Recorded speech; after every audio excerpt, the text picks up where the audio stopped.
Bem-vindo a Salmos para uma quarentena. Nosso tempo de devoção no livro de Salmos, nós já estamos no último salmo da nossa caminhada, o maior deles todos, Salmo 119, e vamos hoje para o terceiro conjunto de 8 versículos. Este conjunto é marcado pela terceira letra do alfabeto hebraico, Gimel, Aleph, Bet, Gimel. Estamos a aprender o alfabeto. E aqui a bênção, nós podemos dizer assim, depois do mote inicial dos primeiros versículos da bem-aventurança de seguir a palavra do Senhor, a bênção seria que, ao seguir a palavra do Senhor, nós temos uma direção para a vida. Temos um mapa, digamos, para a nossa caminhada aqui na Terra. Vamos ler então a partir do versículo 17 até o verso 24, e diz assim: Sê generoso para com o teu servo, para que eu viva e observe a tua palavra. Desvenda os meus olhos, para que eu contemple as maravilhas da tua lei. Sou peregrino na terra, não escondas de mim os teus mandamentos. Consumida está a minha alma por desejar incessantemente os teus juízos. Encarpaste os soberbos, os malditos que se desviam dos teus mandamentos. Tira-te sobre mim o opróbrio e o desprezo, pois tenho guardado os teus testemunhos. Assentaram-se príncipes e falaram contra mim, mas o teu servo considerou nos teus decretos. Com efeito, os teus testemunhos são o meu prazer, são os meus conselheiros. Algumas imagens, e muitas são usadas neste salmo, e elas são válidas e especiais para nós.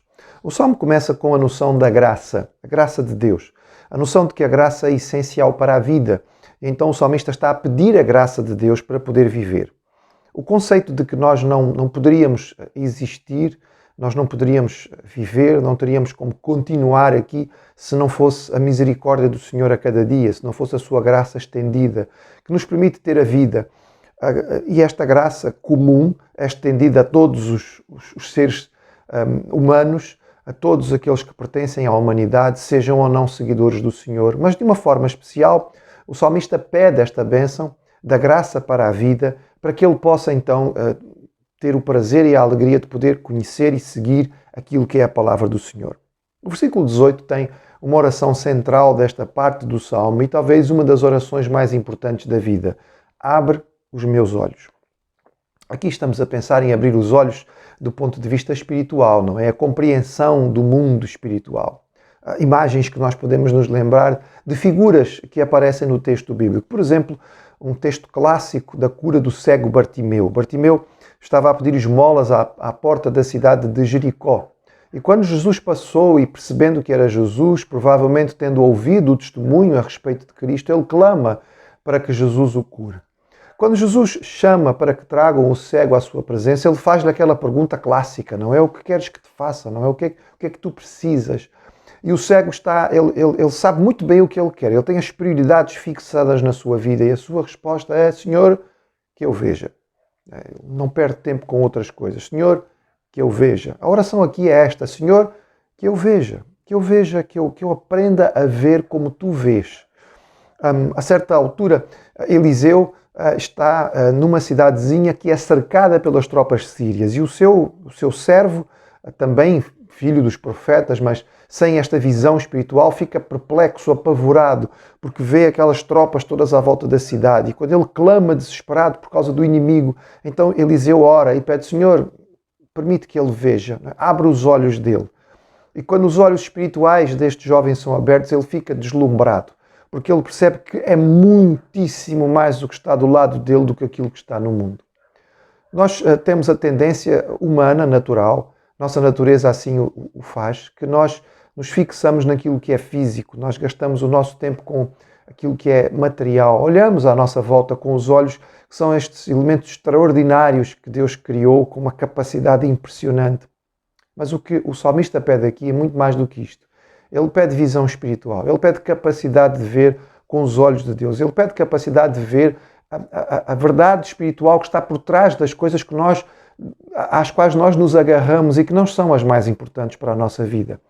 Esta oração certamente é uma oração que deve estar sempre connosco. Abre os meus olhos. Porque, e ele então explica logo a seguir, nós não somos daqui, estamos apenas de passagem.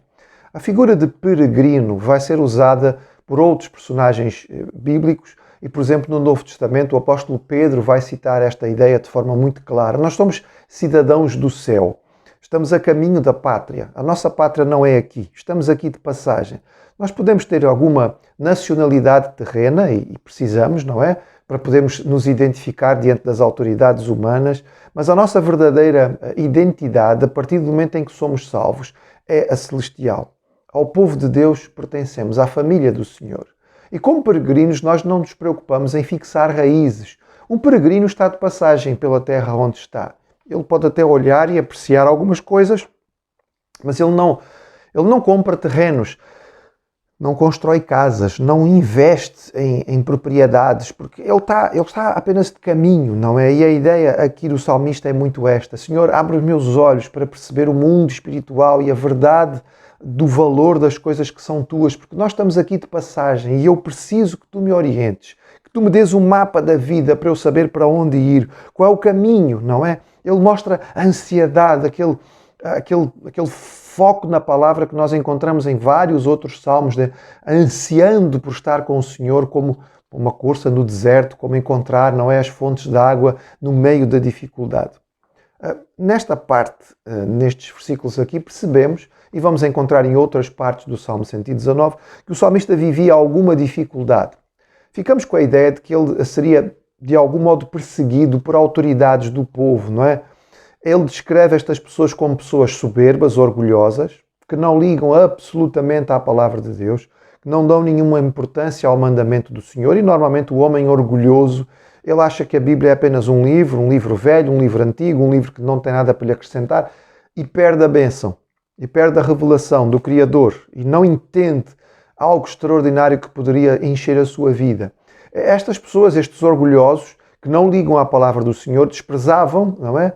Olhavam de lado, lançavam, digamos, o opróbrio sobre o salmista, e ele então pede que o Senhor olhe para esta sua situação e o auxilie.